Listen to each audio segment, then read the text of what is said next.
Hello friends. मुझे नहीं लगता कि मुझे ये बताने की ज़रूरत है कि आज के समय में हमारी ज़िंदगी में पैसा कितना इम्पोर्टेंट है। कितना अच्छा हो अगर हमारा कोई पैसे वाला रिश्तेदार अपनी वसीयत में हमारे लिए कुछ ऐसा पैसा छोड़ जाए जिससे हमें कोई ज़्यादा काम करने की ज़रूरत ना पड़े। ऐसा कुछ ख़ास लोगों के साथ होता भी है, मगर कुछ लोग ऐसे भी होते हैं जिसे इसकी कोई उम्मीद नहीं होती, मगर उन्हें उनके अच्छे कामों के बदले ऐसा सब कुछ मिल जाता है। अक्सर ऐसा भी कहा जाता है, कर भला तो हो भला। आज की हमारी ये स्टोरी कुछ ऐसे ही इंसान के बारे में है। इसने कभी ऐसा नहीं सोचा था कि इसके अच्छे स्वभाव के बदले किस्मत इसे इतना बड़ा गिफ्ट देगी। इस स्टोरी की शुरुआत होती है जब इंग्लैंड के रहने वाले चार्ल्स टर्की में बने एक 5 स्टार होटल में छुट्टियां मनाने के लिए रुकना शुरू करते हैं। इस 5 स्टार होटल का नाम क्रूमा है और ये होटल अमीर लोगों में बहुत ज़्यादा पसंदीदा है। चार्ल्स ने जब पहली बार इस होटल में विजिट किया तो उन्होंने कभी भी किसी और दूसरे होटल में जाना ज़रूरी नहीं समझा और वो लगातार हर साल इस होटल में छुट्टियां मनाने के लिए आते रहे। वो चाहे अकेले होते या अपनी वाइफ मरियम के साथ और या अपने दोस्तों के साथ, वो हमेशा इस होटल में ठहरते। कुछ समय के बाद इस होटल के सभी एम्प्लॉयज़ चार्ल्स को अच्छी तरह से जानने लगे थे।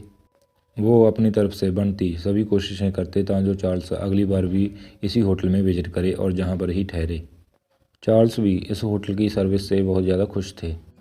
एक बार चार्ल्स उस होटल से बाहर निकल रहे थे कि तभी वहाँ पर वो एक काम करने वाले बेल बॉय जो कि गेस्ट का सामान उठाता है को देखते हैं।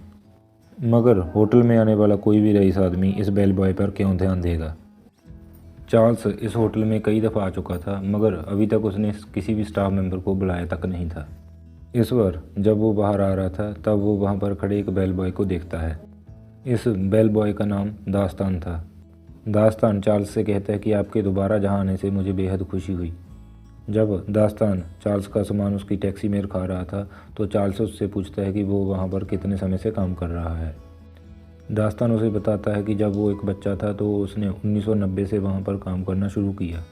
चार्ल्स जितनी बार भी उस होटल में ठहरा था, दास्तान को लगभग उसकी सभी विजिट्स याद थी। आज से तकरीबन 5 साल पहले जब चार्ल्स इस होटल में ठहरा था तो दास्तान को उसकी वो विजिट भी याद थी। चार्ल्स दास्तान से इम्प्रेस हो जाता है।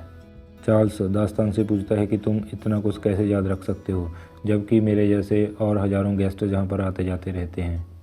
उसके बाद उन दोनों में बातचीत और ज़्यादा बढ़ जाती है और वो और टॉपिक्स पर बात करना शुरू कर देते हैं। इस विजिट के बाद चार्ल्स जब भी उस होटल में आता तो दास्तान उसका अच्छे से ध्यान रखता। दास्तान चार्ल्स के कहने पर बाज़ार से कुछ दवाइयाँ और कुछ ज़रूरी सामान उसे ला कर देता, जबकि ये करना उसके लिए ज़रूरी नहीं था।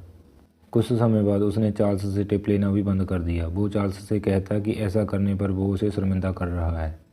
ऐसे ही समय बीतता गया। चार्ल्स कभी भी अपनी बिजनेस ट्रिप पर होता तो वो इसी होटल में आकर ठहरता। वो जब कभी भी इस होटल में आता तो हर बार वो 401 रूम में ही जाता।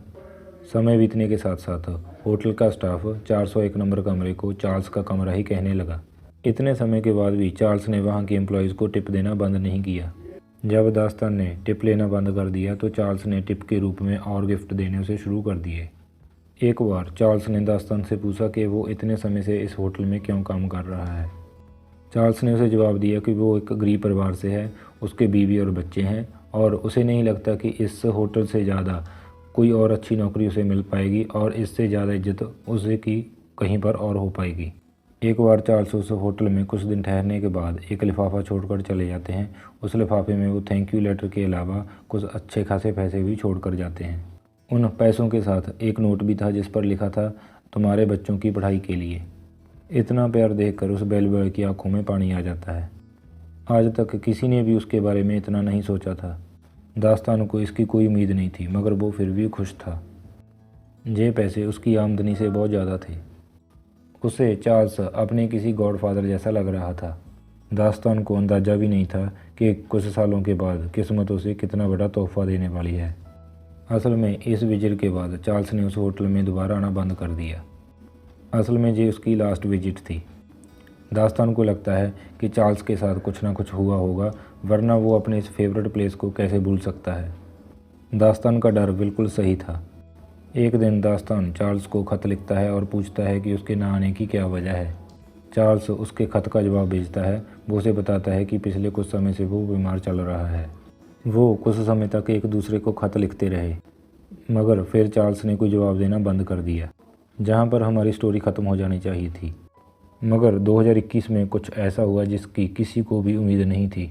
एक आदमी होटल में फ़ोन करता है और वो कहता है कि उसे वहाँ पर काम करने वाले दास्तान से बात करनी है। दास्तान वहाँ आता है और फ़ोन उठाता है। वो अगले ही पल रोने लगता है। चार्ल्स की मौत हो चुकी थी। उसका प्यारा दोस्त उसको अलविदा कह चुका था। ये फ़ोन चार्ल्स के वकील का था। दास्तान चार्ल्स की ख़राब चल रही सेहत के बारे में तो जानता था, मगर उसे ये नहीं मालूम था कि उसकी मौत हो जाएगी। बेशक चार्ल्स और दास्तान एक दूसरे से एक साल में 1-2 बार ही मिलते थे, मगर ये दोस्ती उनकी पिछले 30 साल से चल रही थी। इसके बाद दास्तान ने जो फ़ोन पर सुना उसे उस पर यकीन करना मुश्किल हो रहा था। उसका वकील बताता है कि चार्ल्स ने अपनी वसीयत का एक हिस्सा दास्तान के लिए छोड़ा है। दास्तान को ये नहीं बताया जाता कि उसे कितने पैसे मिलने वाले हैं, मगर एक बात क्लियर थी कि वो अब पहले वाला गरीब आदमी नहीं रहने वाला था। चार्ल्स को इतने पैसे मिलने वाले थे कि उसे अपनी बाकी की ज़िंदगी कोई भी काम करने की ज़रूरत ना पड़ती। जब चार्ल्स की वसीयत पढ़ी गई तो चार्ल्स के रिश्तेदारों को बहुत ज़्यादा हैरानी हुई। उन्हें ये उम्मीद थी कि चार्ल्स की वसीयत का एक हिस्सा उन्हें भी मिलेगा, मगर ऐसा कुछ भी नहीं हुआ। चार्ल्स ने अपनी वसीयत में लिखा कि दास्तान उसकी बीवी के अलावा उसकी ज़िंदगी में दूसरा इम्पोर्टेंट पर्सन था। उसकी बीवी को मरे हुए अब 10 साल हो चुके थे।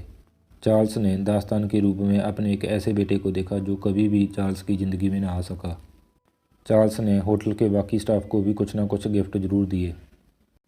दास्तान के इस दोस्त ने दास्तान के लिए ये बात पक्की कर दी थी कि इसके बाद दास्तान को कभी भी पैसे की कमी नहीं होगी। दास्तान का ये दोस्त उसके लिए $3 लाख छोड़ गया था। अगर आपको ये वीडियो अच्छी लगी हो तो इसे लाइक करें और ऐसी और सच्ची स्टोरीज देखने के लिए हमारा चैनल सब्सक्राइब करें। Good bye.